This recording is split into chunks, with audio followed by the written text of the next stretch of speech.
السلام عليكم ورحمة الله.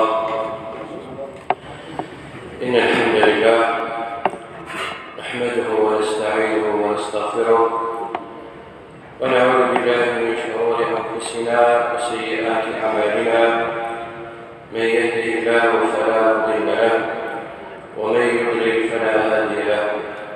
أشهد أن لا إله إلا الله وحده لا شريك له أشهد أن محمدًا عبده ورسوله. أما بعد، فإن أصدق الكلام كلام الله، خير الهدي هدي محمد صلى الله عليه وسلم، شر الأمور محدثاتها وكل محدثة بدعة وكل بدعة ضلالة وكل ضلالة في النار.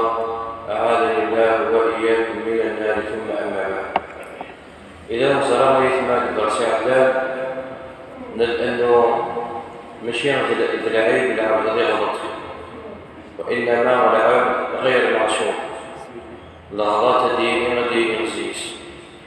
ولكن الشرع رب العالمين ثبت التوبة، الشرع رب العالمين ثبت الاستغفار. وكل باش كتنبيه رب العالمين راح حواجيت يوكنا كيعفو الذنوب النار، يوكنا لتوفي لنا. ولهذا ردنا في إثماء الاستغفارية بالسنن الأنبياء والمرسلين. ويشيد الأنبياء والمرسلين إلى يختارثنا رب العالمين، اصطفاهم يختارثنا رب العالمين في العباد. ومع ذلك من سنتهم أنه استغفرنا ربنا، والطلب للقوم سن يوكنا استغفرنا ربنا، لأنه ذا شو عالمين ذا شو من القيمة التوبة، عالمين ذا شو من القيمة الاستغفار. فمرد الناس أول إنزراك الدرسي عدان أول يديو قرناتان على القاعة آدم عليه السلام. ونلد أنه آدم عليه السلام ذبابة في النار إلا أن يغلط، إلا من ندم بغير يغلط داخل الجنة. فعصى رب العالمين، يطلب رب العالمين التوبة، استغفر رب العالمين يعفى يسعى. فتلقى آدم من ربه كلمات فتاب عليه إنه هو التواب الرحيم. وغنى رب العالمين على لسان آدم وحواء، لأنه غلطنا كنسني ناس. قال ربنا ظلمنا أنفسنا وإن لم تغفر لنا وترحمنا لنكونن من الخاسرين. من هو دويه؟ آدم عليه السلام.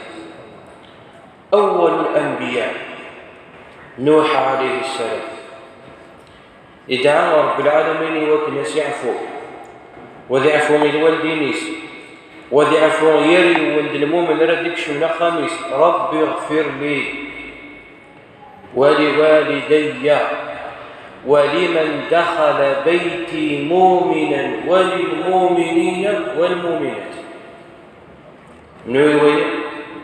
نوح عليه السلام يدعى ربي وكناس يعفو، وذي عفو غير والدينيس، وذي عفو غير يوليكش مدا خميس، بل اطلب العفو إلى المؤمنين مرة إلى يوم الدين. ويد منه نوح عليه السلام. مرد نسى شعيب عليه السلام واستغفروا ربكم ثم توبوا إليه. نيسي القوم استغفروا توبوا ربهم واستغفروا ربكم ثم توبوا إليه إن ربي رحيم ودود. يتعرف صد من وين إذا ربيه، يتعرف صد من وين إذا ربيه، مرة العالم من وين إذا ربيه. الناس انتوبوا تغور ربيه، استغفروا ربيه. ربينه رحيم ودود. ويد شعيب عليه السلام مردنا سيدنا صالح عليه السلام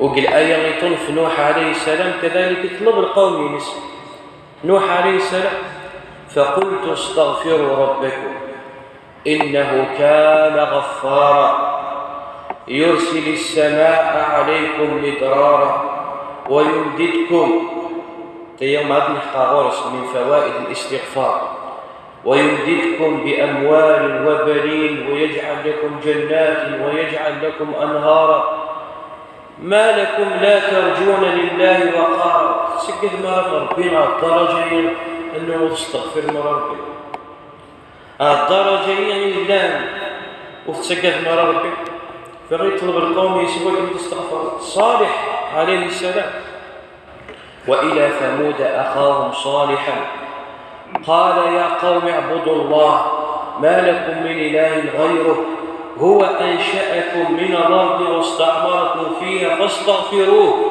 ثم توبوا إليه إن ربي قريب مجيب شعيب عليه السلام يسأل إن ربي رحيم ودود صالح يسأل إن ربي قريب مجيب ربنا ثاني يقرب مليح ما يلعب في ضعيف مثلا الزافش إرنا استجاب وضرب يدنا وقال ربكم ادعوني أستجب لكم دعويت كم قربوا طلبت كم قربوا بل بحديث النبي عليه الصلاة والسلام عند دينا أن رب العالمين يتسطر كل يتسطر السماء الدنيا فقال رب العالمين من يستغفرني فأغفر له ويسقر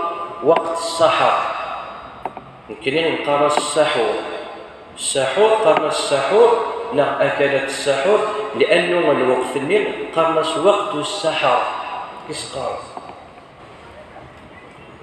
شو مدينا رب العالمين في العبادة ماشي وبالأسحار هم يستغفرون اهضرت في العبادة إلا نسكر بيت دعونا ربي استغفرنا ربي وبالأسحار هم يستغفرون كذلك مرت هود عليه السلام الناس القوم ويا قوم استغفروا ربكم يرسل السماء عليكم مدرارا ويزدكم قوة إلى قوتكم ويدغمد الخاروس من فوائد الاستغفار الأنبياء الرسل مرة غيثا يونس عليه السلام إلى مش يعيث رب العالمين القوم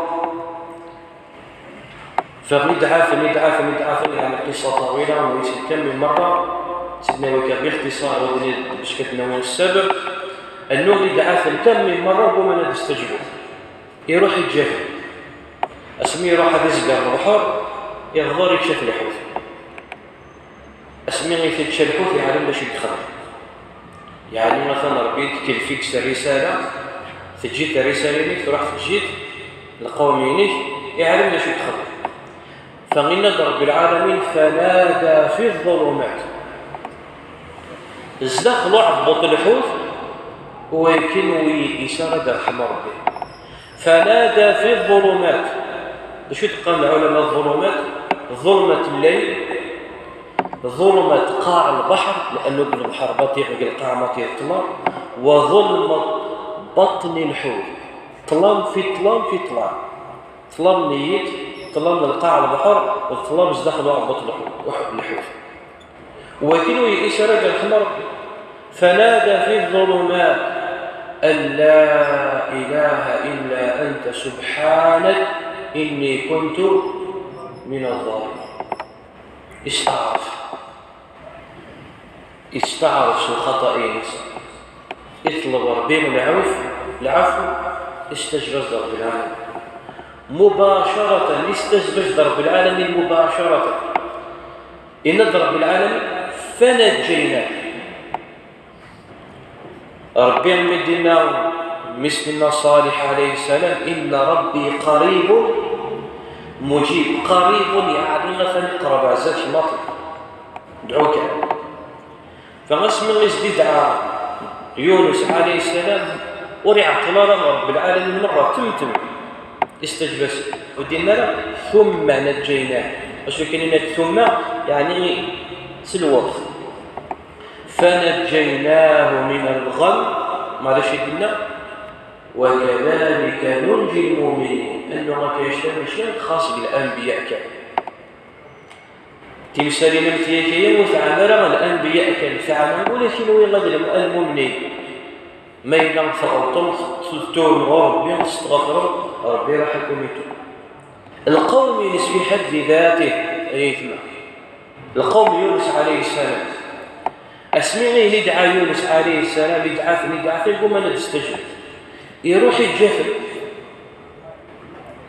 يونس عليه السلام القوم يونس عليه السلام أعدن دستفير سن الأقوام يتم قوم صالح قوم هود الأقوام مرة سعان كنيس قارن يلحق قصد الخبر أنه القوم سن مرة من الأنبياء يديش اسم ديش يعرف بين الرسل إلا لو منا يعرف بيث ربي يعرف بيث ربي قوم لوط عليه السلام لوط عليه السلام قوم لوط عليه السلام اسمعني دعاهم لوط عليه السلام قوم أنا تستجبر شي عاصم رب العالمين جبريل عليه السلام القرآن مسولي سدك فلس لك غير قلبي في كرزة عن بكرة أبيهم وأمهم هود عليه السلام شي عاصم ريح صرصر العاتية شي عاصم بربي عيون بحرين قلعيث المرة ذاك الملك قوم صالح عليه السلام شي عاصم صاعقة من السماء وين الخبر وين عالمين لكن يشتغل الحقسم أنه شك فدار شك فدار في شي عاصم ربي ونبي مو منا إلا وتوعد ده شو يخدم أيه دين القومين يتجمع بالعالم فلولا قرية آمنت فنفعها إيمانها إلا قوم يونس لما آمنوا كشفنا عنهم عذاب الخزي في الحياة الدنيا تعرف شو الميت فغندك المال لنا صوم قرار صوم زيار صوم غار ستم غار صوم زيار سلبي سلمان أكل مالنا نفغند طلبنا ربي من العفو لأنه ولا نسينا نتسدود على مند العالم ثوال ما يتمغن كمي صلاة الاستسقاء صلاة الاستسقاء يهمل بالسنة صلاة الاستسقاء أنه توزع الله إلى المسجد تلك السنة بالسنة أن النبي صلى الله عليه وسلم يسفق إلى الخلاء يعني ما نخلع بالصحراء أدن جماعة من صحابيه في مرة إذن هو ديت سينارا من الفرق ويدا خدام ويدا ماشي دا خدام ويدا البريزيدون ويدا الوزير ولاش الفرق انطلب في ربي العفو مرة كي غدا الصغار الزلة وشوف الزلة طالع لا شوف هو اشترى ربي كان خطأ واشترى ربي لا أبدا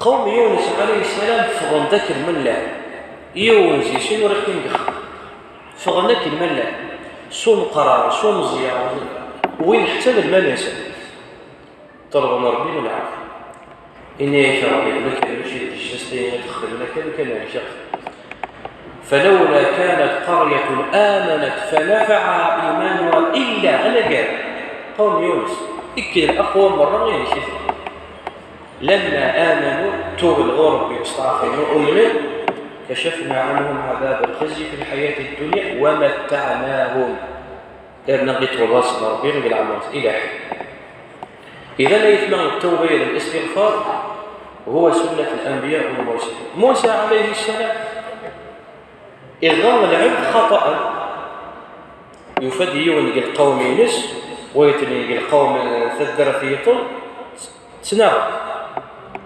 يروح هذه بوسيغ وين غيلا إذا الظالم يبوسي كذا بوسيغ يغلي من موت قال ربي إني ظلمت نفسي فاغفر لي، فغفر له إنه هو الغفور الرحيم.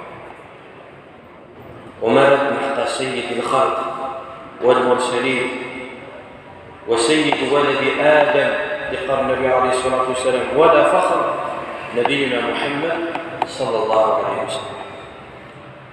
فلقد النبي عليه الصلاة والسلام والله إني لأتوب إلى الله في اليوم والليلة أكثر من 70 مرة. ويمنه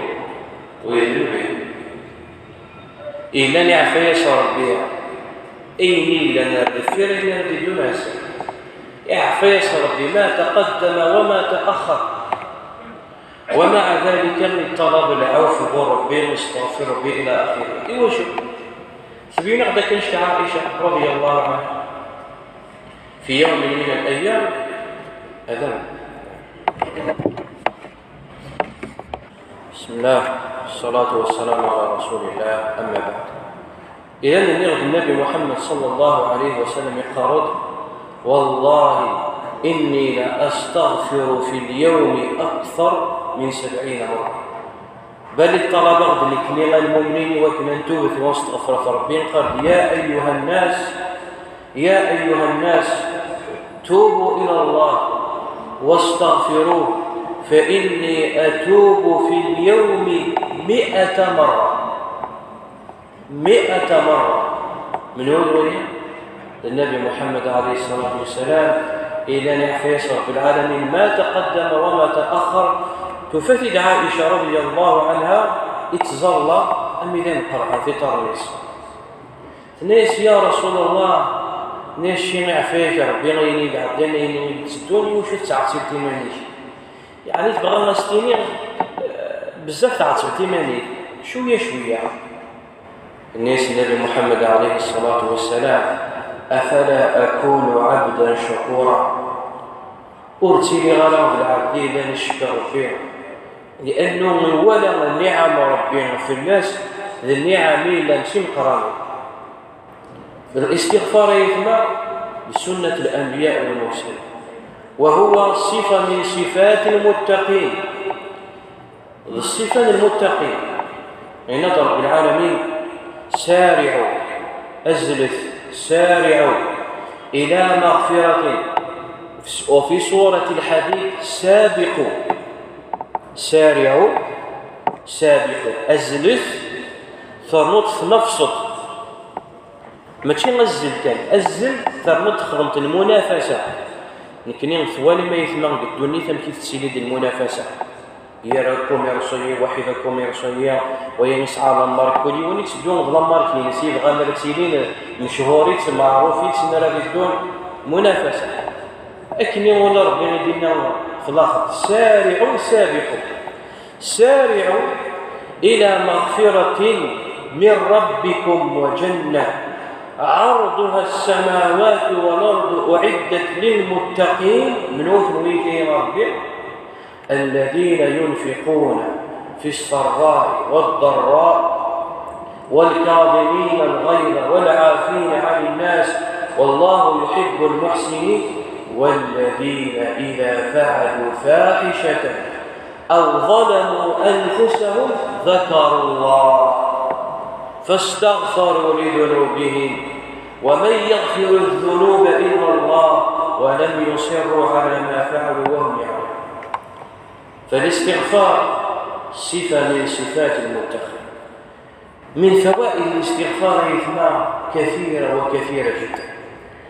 من فكرة تزور أن نوح عليه السلام من يسلم قوم يا قوم استغفروا ربكم فقلت استغفروا ربكم إنه كان غفارا. شو لكم تذكر ربكم يرسل السماء عليكم مدرارا ويمددكم ذلكم تذكر ربهم والخيرات. من فوائد الاستغفار أنها تجلب الخيرات والبركات وتدفع النقم والبلايا والأمراض. يرسل السماء عليكم مدرارا ويمددكم بأموال وبنين ويجعل لكم جنات ويجعل لكم أنهار.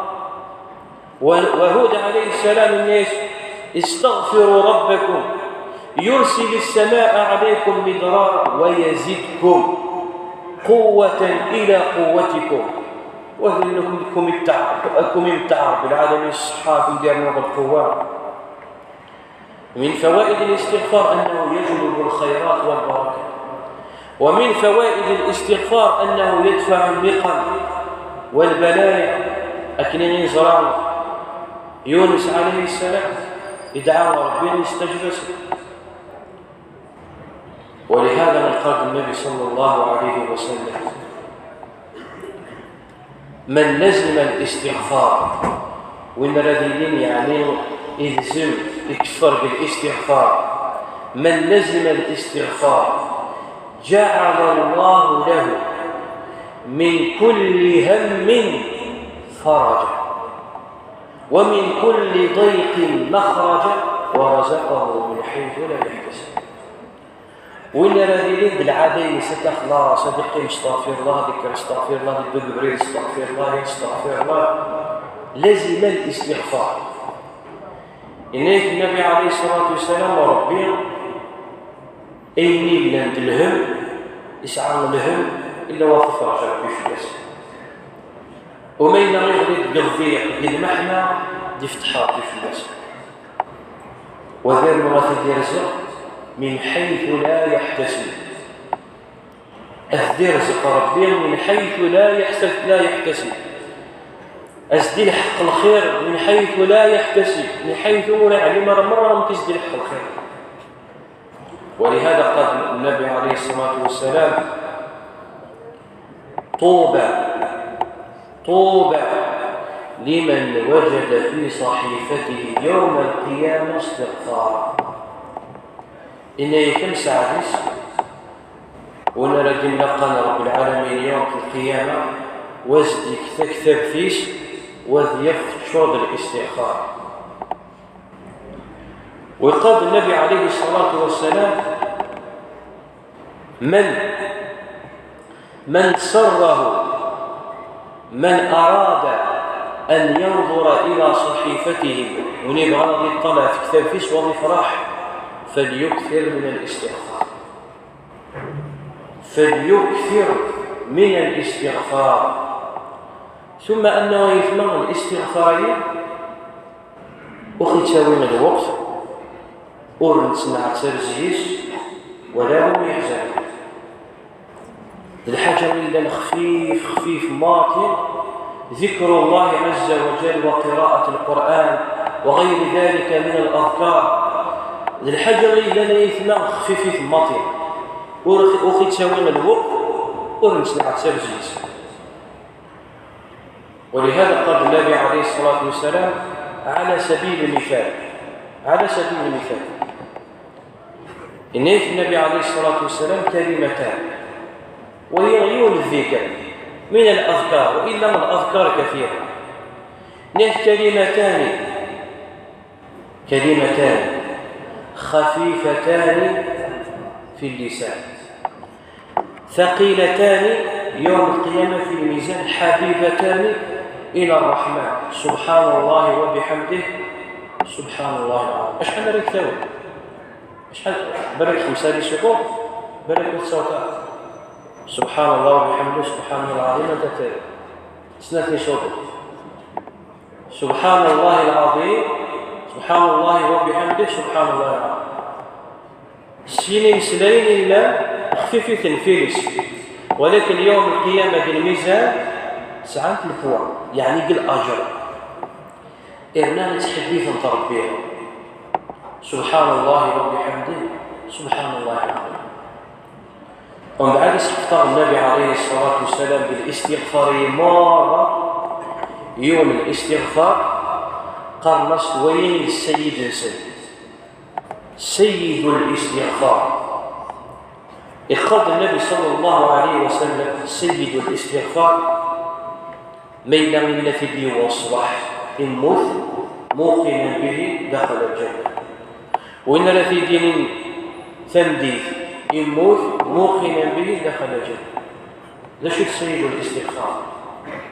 اللهم أنت ربي لا إله إلا أنت خلقتني وأنا عبدك وأنا على عهدك ووعدك ما استطعت أعوذ بك من شر ما صنعت وأبوء لك بنعمتك علي وأبوء لك بذنبي فاغفر لي فإنه لا يغفر الذنوب إلا أنت.